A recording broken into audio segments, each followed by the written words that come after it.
اللہ الرحمن الرحیم۔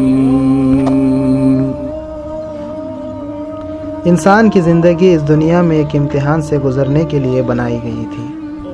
جو اللہ تعالیٰ قرآن میں فرماتا ہے وَمَا خَلَقْتُ الْجِنَّ وَالْإِنسَ إِلَّا لِيَعْبُدُونَ، کہ ہم نے جنوں اور انسانوں کو صرف ایک ہی مقصد کے لیے پیدا کیا تھا، اور وہ ہے عبادت۔ مگر اس دنیا کے اندر اپنے رب کو تلاش کرنا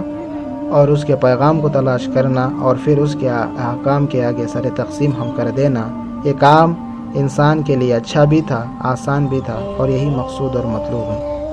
لیکن انسان دنیا سے امید لگا کر بیٹھا رہا اور اسی کی رنگ رلیوں میں اپنے سکون کو تلاش کرتا رہا۔ اسی لیے انسان اپنے مقصد، اپنی زندگی، اپنے مستقبل اور اپنی آخرت سے اور اللہ کی ملاقات سے غافل ہو چکا ہے، اور یہ غفلت ہی انسان کے انکار، اس کی ہردرمی، اس کے تکبر کا باعث بنتی ہے۔ اسی لیے غفلت کا علاج بہت ضروری ہے۔ انسان کو اس دنیا کے اندر سکون، راحت، اطمینان دینے کے لیے، اس کو اس کے مقصد کو سمجھانے کے لیے اسے اس نیند سے بیدار کرنا بہت ضروری ہے جس نے اس کی زندگی کو ایک بربادی کے کنارے تک لا کھڑا کیا ہے۔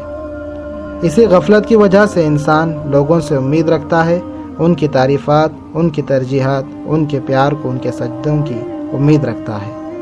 اور نہ ملنے پر انسان مایوس اور رسوا ہو جاتا ہے، جبکہ جو اللہ سے امید رکھتا ہے اسے دنیا کا کوئی غم نقصان نہیں پہنچا پاتا، کیونکہ جو اسے دنیا میں نہیں ملا اسے پتہ ہے اللہ تعالیٰ اسے آخرت میں دے دیں گے، اور جسے اللہ ہی چاہیے ہو اسے دنیا سے کیا لینا دینا، اس کے نقصان سے کیا لینا دینا۔ ہمارا مطلب یہ نہیں کہ انسان دنیا کے اندر کوئی کام نہ کرے، بلکہ اس دنیا میں کام کرتے ہوئے اپنے روحانی اصولوں کو جو قرآن اور سنت میں اللہ نے نازل فرمائے ان کو اپلائی کر کے ہی انسان ایک کامل مخلوق بن سکتی ہے۔ قرآن میں اللہ تعالیٰ فرماتا ہے اس غفلت کی وجہ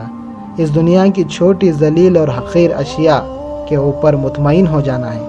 اور یہ تب ہوتا ہے جب انسان دنیاوی زندگی سے راضی ہو جاتا ہے، اور دنیاوی زندگی سے راضی انسان تب ہوتا ہے جب اسے آخرت بھول جاتی ہے۔ جب اسے آخرت بھول جاتی ہے تو اسے اللہ سے ملنے کی کوئی امید نہیں رہتی، اور اسے جب اللہ سے ملنے کی کوئی امید نہیں رہتی تب بھی انسان غافل بھی ہوا ہے اور حد سے تجاوز بھی کرتا ہے۔ اس پوری بات کو اللہ نے قرآن میں بتایا ہے، بے شک کہ وہ لوگ جو نہیں امید رکھتے ہماری ملاقات کا اور پھر اس دنیا کی زندگی سے راضی ہو جاتے ہیں، اور صرف راضی نہیں ہوتے بلکہ اس پر اطمینان کر بیٹھتے ہیں، یہی وہ لوگ ہیں جو ہماری آیت سے غافل ہوتے ہیں، اور یہی غفلت انہیں آگ میں لے کے جاتی ہے۔ تو اللہ تعالیٰ سے دعا ہے کہ اللہ تعالیٰ مجھے اور آپ کو بلکہ تمام امت مسلمین کو اللہ تعالیٰ اپنی حفاظت میں رکھیں، اور اللہ تعالیٰ ہمیں قرآن و سنت کے ساتھ زندگی گزارنے والا بنائے۔ آمین یا رب العالمین۔